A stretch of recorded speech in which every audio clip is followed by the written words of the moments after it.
ઘણી વાર રામદેવ પીર મહારાજ અને મારી ભગવતી માં મેલડીને યાદ કરીશ પણ કઈ રીતે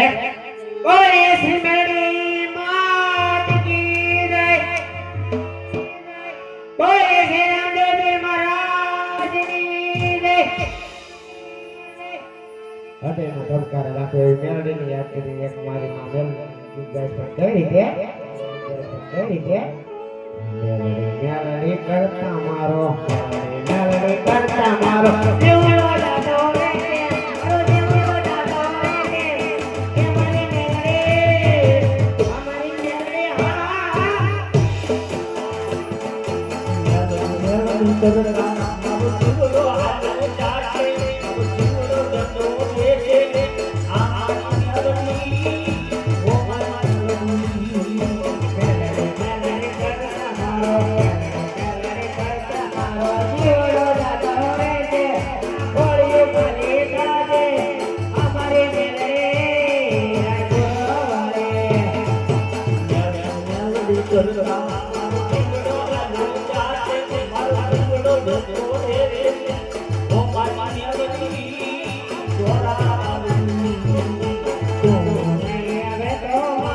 Oh